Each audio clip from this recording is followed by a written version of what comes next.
Bonjour Thierry Gandillot pour une page littéraire aujourd'hui avec ce livre absolument formidable qui s'appelle 3000 chevaux vapeur. Retenez bien ce titre, 3000 chevaux vapeur. C'est écrit par Antonin Varenne. Antonin Varenne, que les amateurs de polar connaissent un petit peu pour notamment un livre qui a eu des prix qui s'appelle Fakir. Et là, il vient dans la grande littérature, la littérature de feuilleton, la littérature romanesque, avec du chaos, du bruit, de la fureur et de l'amour. Donc ça commence en 1852 en Birmanie avec un certain Arthur Bowman. C'est une tête brûlée, c'est un mercenaire, il travaille pour la Compagnie des Indes orientales, donc en Birmanie.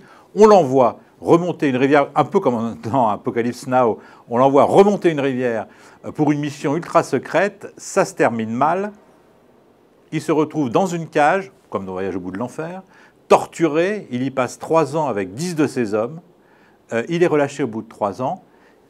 Fin de l'acte 1. Acte 2, Londres, 3 ans plus tard, on retrouve le même Arthur Bowman, flic toujours pour la Compagnie des Indes, mais complètement défoncé à l'opium et se pourrissant la vie à coups de mauvais gin. Il vit comme un solitaire, c'est un violent, tout le monde a peur de lui.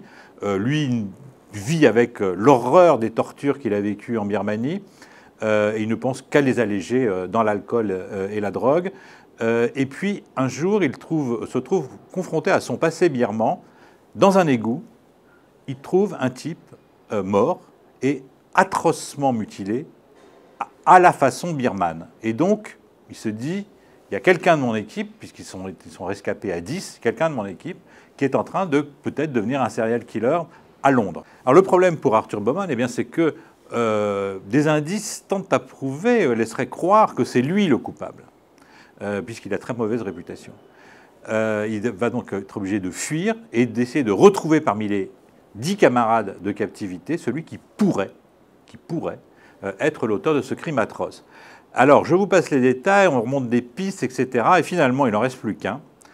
Et là, fin de l'acte 2, ce quelqu'un est parti aux États-Unis. Débute alors l'acte 3 et une formidable traversée des États-Unis à la poursuite de ce criminel. Alors voilà, c'est, je vous l'ai dit, du bruit, du sang, de la fureur, c'est absolument génial. On est happé par le livre dès le début. Il y a 555 pages et je peux vous dire qu'on en ressort avec le sentiment d'avoir traversé une épopée absolument extraordinaire. Donc je vous conseille ce livre, 3000 chevaux vapeur d'Antonin Varenne.